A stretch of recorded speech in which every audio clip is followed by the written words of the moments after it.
আসসালামু আলাইকুম বন্ধুরা, সবাই কেমন আছেন? আশা করি সবাই ভালো আছেন। আমরাও ভালো আছি আপনাদের দোয়া ভালোবাসায়। তো আজকে আমরা আলু ক্ষেত করতেছি। কিভাবে আলু ক্ষেত লাগানো হয় সবাই একটু দেখে আসুন। এই যে আলু ক্ষেত করার প্রসেসিং চলতেছে এখন বর্তমানে। অতি যত্নের সাথে আলু ক্ষেত চাষ করা হয়, ঠিক আছে? আর আলু কিন্তু এত সহজে হয় না, অনেক কষ্টের পরে ভালো রেজাল্ট পাওয়া যায়। তো আপনারা কোনো সময় কৃষকদেরকে নিয়ে অহংকার করবেন না, ঠিক আছে? এই যে আমাদের ভাই লাঙ্গল দিয়ে হাল চাষ করতেছে। ভাই একটু তাকান দেখি। এই যে আরেকজনে ইয়ে করতেছে, আলু ফালাইতেছে। আর আমার তো কোনো কাজ নাই, খারাই রয়েছে। আর বীজগুলো, ওই যে বীজগুলো দেখাও তো ভাই। এই যে বীজ, আলুর বীজ।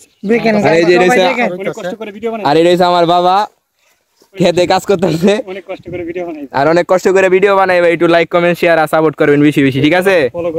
আর ফলো করে দিয়েন। তো দেখতে থাকুন আপনারা কিভাবে চলে এই কাজ। ভাইয়ের মনে অনেক কষ্ট হইতেছে না? পানি আনো লাগবো ভাই, আমরা গরিব মানুষ, বুঝেন না ভাই, কষ্ট হইতেই পারে। চাষবাস করে খাইতে হয় ভাই, আপনি বুঝেন এই বিষয়টা। বুঝি। আপনি কেমন লাগে ভাই, বুঝেন না ভাই? বাংলার মানুষ চলবে কেমনে ভাই? এই সবজি, এই যে আমার বাবার মুখ থেকে কিছু শুনি। এগুলা আমরা যদি চাষবাস না করি, এই যে শহর বন্দরে যে মানুষজন থাকে তারা কিভাবে খাবে? আমরা এই গ্রামের থেকে চাষবাস করে দিই, তাদের পেট ভরাই। এই হলো আমার ডায়লগ শেষ। তো দেখুন আমার বোন জামাইও কাজ করতেছে হালকা হালকা, মানে আলু গুড়ার কাজ চলতেছে। সবাই দেখে আসুন। এটা কি গুড়া শেষ না? পরে কি করা হইব? বন্টন দিয়া, পরে বন্টন দিয়ে গুঁড়া হইব।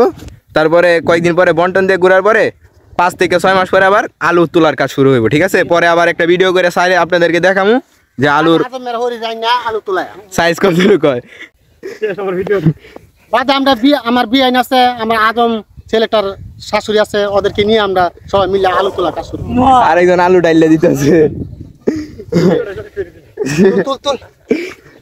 তো দেখতে থাকুন আপনারা, আমরা আমাদের কাজ করতে থাকি, ঠিক আছে? মনোযোগ দিয়ে দেখুন ভাই, কাজ এত সোজা না ভাই, ঠিক আছে? কাজ শুধু বললেই হয় না।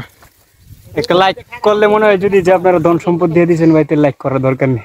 আর যদি মনে হয় যে একটা লাইকের কারণে আমাদের উপকার হবে, তাহলে ভাই একটা লাইক, একটা ফলো দিয়ে দেন ভাই। আর এই যে আকাশের উপরে ভরপুর রোদ ভাই, সেবার কোনো কাজ নাই। এই যে ছাতা আনছি শুধু আমার জন্য ভাই। এই যে ভাই কিন্তু রোদে দাঁড়ায় রয়েছে। আচ্ছা গাইস, ভালো থাকবেন, আল্লাহ হাফেজ। আর সবাই ভালো থাকবেন, লাইক কমেন্ট শেয়ার করবেন। ভিডিওটা যদি ভালো লাগে আপনাদেরকে উপকারও আসতে পারে। তো ধন্যবাদ সবাইকে। এটা হলো আমাদের এলাকার হাওর। এই যে ধান ক্ষেত সিলে নষ্ট হয়ে যাবো গা, সিরন যাবো না। এই যে ধান। পরবর্তী কি ধরনের ভিডিও চান আশা করি জানাবেন। আর পরবর্তীতে কিরকম ভিডিও চান আমাদেরকে জানাবেন কমেন্ট বক্সে। ধন্যবাদ সবাইকে। আসসালামু আলাইকুম। Let's go. এই হলো আমাদের হাওর ভাই, অনেক বড়, দেখলে শেষ হবো না। একদিন আয় বেড়ায় যায়েন, টাটকা আলু আর টাটকা ধানের ভাত দিয়া চাউল দিয়ে নতুন কিছু খাওয়া যাবে, ঠিক আছে? আর আমরা এই তো বাইং ট্যাং আমরা ভিডিও করি না ভাই, বুঝেন না? এইসব পানির ভিতরে মরা বাইং দিয়ে আমরা ভিডিও করি না। আমরা ইনটেক জিনিস করি, ইনটেক জিনিস ডাইরেক্ট।